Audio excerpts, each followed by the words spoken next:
আপনারা জানেন গ্রীষ্ম শুরু হওয়ার সাথে সাথেই হঠাৎ করে তাপমাত্রা বেড়ে যাওয়াতে যে তাপদাহর সৃষ্টি শুরু হয়েছে, এতে কিছু স্বাস্থ্যগত সমস্যা দেখা যাচ্ছে। আপনারা জানেন ইতিমধ্যে পরিচয় হয়েছে যে হিট স্ট্রোক, প্রথমত আমরা বলছি হিট স্ট্রোক এবং হিট সিনকোপাল অ্যাটাক এবং হিট হাইপারপাইরেক্সিয়া। বিশেষ করে বয়স্ক এবং শিশুদের প্রচন্ড সমস্যা হচ্ছে এই ইয়েতে।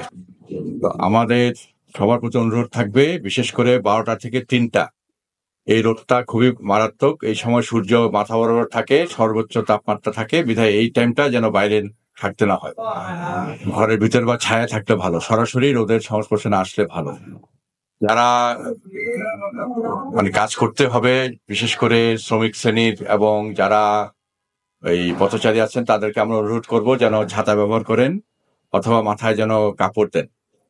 আর হিট স্ট্রোক যে ব্যাপারটা, এটা আপনারা জানেন স্ট্রোকের মতো হবে, মাথা ঘুরে পড়ে যাবে রোগীকে প্রাথমিকভাবে আমরা একটু বলি যে একটু শুশ্রূষা করতে হবে, একটা ছায়া নিয়ে রাখতে হবে এবং মাথা তুলে একটু চামচ দিয়ে একটু একটু পানি খাওয়াতে হবে আর দ্রুত নিকটস্থ হাসপাতাল নিয়ে যেতে হবে।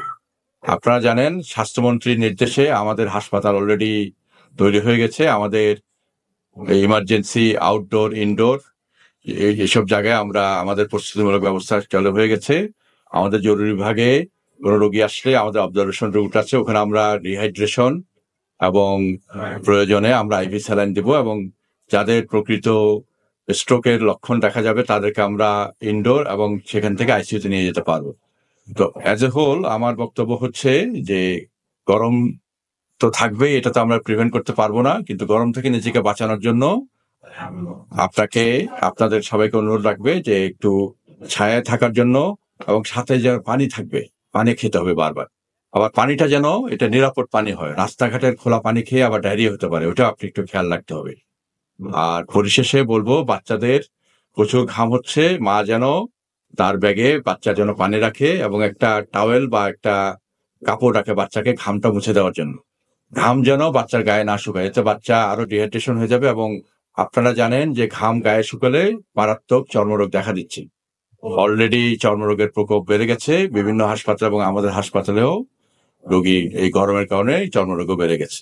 আপনারা জানেন ডায়রিয়ার প্রধান কারণ হচ্ছে যে অনিরাপদ পানি এবং খোলা খাবার। তো সবসময় পানি ফুটিয়ে খেতে হবে অথবা পানি কিনে খেতে হবে, কোনো অবস্থায় খোলা পানি খাওয়া যাবে না। আপনারা দেখবেন রাস্তার মোড়ে মোড়ে বিভিন্ন ধরনের শরবত বিক্রি হচ্ছে, সবাই অবাধে খাচ্ছে। তো আমাদের স্বাস্থ্য বিভাগ পক্ষ থেকে বিশেষ অনুরোধ থাকবে এই খোলা পানি যেন না খায়, এগুলা জীবাণুযুক্ত এবং এগুলা খেলে ডায়রিয়া হবেই।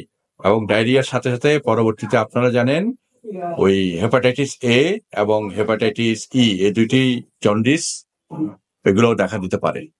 আর অতিরিক্ত গরমের কারণে ঘাম হবে বেশি, ঘাম গায়ে শুকালে আপনারা জানেন যে লোমকূপ গুলো বন্ধ হয়ে যায় এবং বিভিন্ন ধরনের স্কিন ডিজিজ দেখা যাবে। তার মধ্যে খোস পাছরা, স্কিন ইনফেকশন, বিভিন্ন ধরনের একজিমা, দাউট এগুলো দেখা দিতে পারে।